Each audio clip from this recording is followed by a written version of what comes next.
और वरिष्ठ पत्रकार नीरजा चौधरी की किताब है हाउ प्राइम मिनिस्टर्स डिसाइड। इसमें उन्होंने डॉक्टर मनमोहन सिंह के प्रधानमंत्री बनने की कहानी बताई है। क्या है वो कहानी, आइए आपको दिखाते हैं। एक सस्पेंस थ्रिलर जैसा था साल 2004 का लोकसभा चुनाव। अटल बिहारी वाजपेयी की सरकार अपनी लोकप्रियता के शिखर पर थी।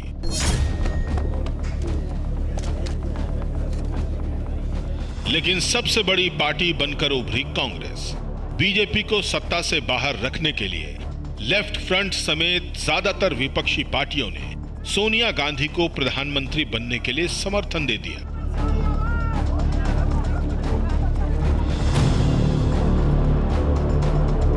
लेकिन जो ताज सोनिया गांधी के सिर पर सजाया जाने वाला था, वो ऐन मौके पर डॉक्टर मनमोहन सिंह के सिर पर खुद सोनिया गांधी ने रख दिया। Humbly decline this hope.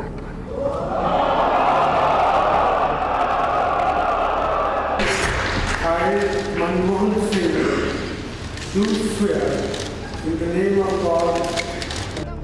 ये कहानी सबको पता है क्योंकि इसी के बाद सोनिया गांधी को कांग्रेस ने त्याग की देवी बताना शुरू किया।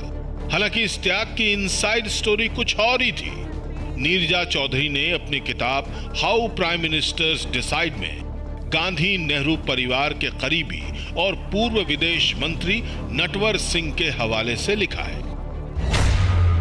17 मई 2004 की दोपहर का वक्त था। 10 जनपद के कमरे में मीटिंग चल रही थी। प्रियंका गांधी और मनमोहन सिंह कमरे में थे। एक सोफे पर सोनिया गांधी बैठी थी। मैं जब वहां पहुंचा तो सोनिया गांधी बहुत व्याकुल थी। तभी राहुल गांधी कमरे में दाखिल हुए और उन्होंने हम सबके सामने कहा कि वो सोनिया गांधी को प्रधानमंत्री नहीं बनने देंगे। राहुल ने कहा, मेरे पिता की हत्या हुई, मेरी दादी की हत्या हुई, 6 महीने में आप भी मार दी जाओगी।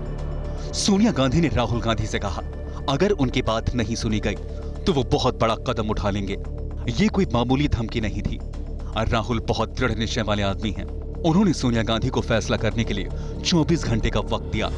यह सुनकर सोनिया गांधी की आंखों में आंसू भर आए कि वो अपनी मां को बचाने के लिए कोई भी कदम उठा सकते हैं। इसके बाद जो हुआ वो इतिहास है।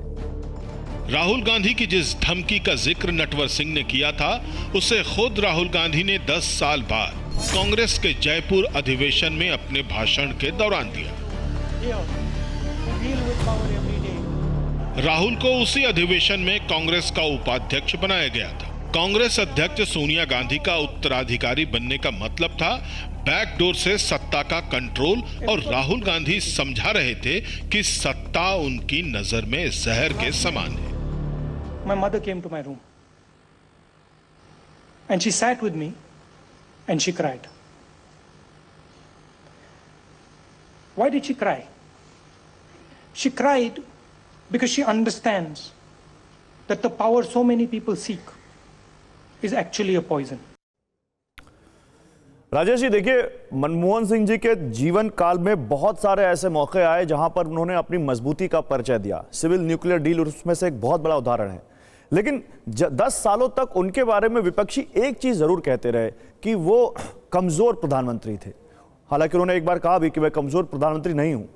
आप इसको कैसे देखते हैं?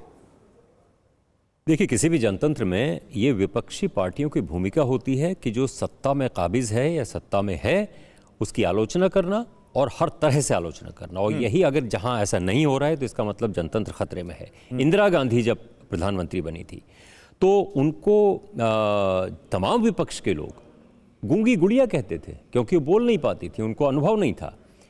मनमोहन सिंह को मौन सिंह, पीवी नरसिम्हा राव को मौनी बाबा, चंद्रशेखर मौनी बाबा कहते थे। तो ये आलोचना होना तो बहुत स्वस्थ परंपरा का, जिस प्रधानमंत्री की आलोचना करने में विपक्ष घबराता है या पत्रकार घबराते हैं, इसका मतलब ये है कि वहाँ जनतंत्र में कुछ गड़बड़ है।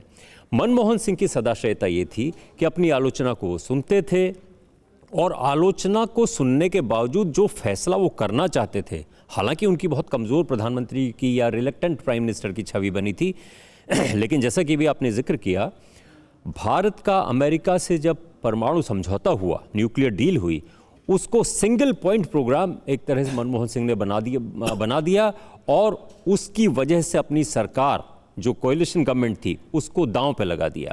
टेलीग्राफ मैगजीन को, न्यूज़पेपर को उन्होंने इंटरव्यू दिया कि अगर वामपंथी पार्टियां संबंध विच्छेद करना चाहती हैं, सपोर्ट वापस लेना चाहती हैं कोalition गवर्नमेंट से, तो ले लें, सो बी इट, ये उन्होंने कहा था। और उसके बाद 2008 में वामपंथियों ने, कम्युनिस्ट पार्टीज ने अपना समर्थन वापस भी ले लिया। सरकार सर्वाइव की।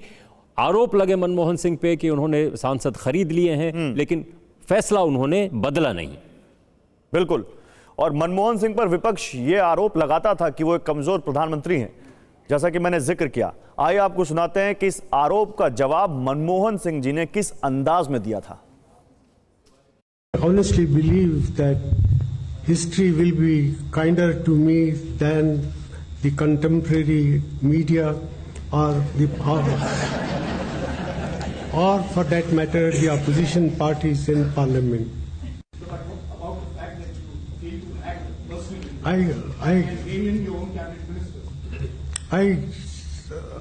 I cannot, I think, divulge all the things that take place in the cabinet system of government. I think, taking into account the circumstances and the compulsions of a coalition polity, I have done as best as I could do under the circumstances.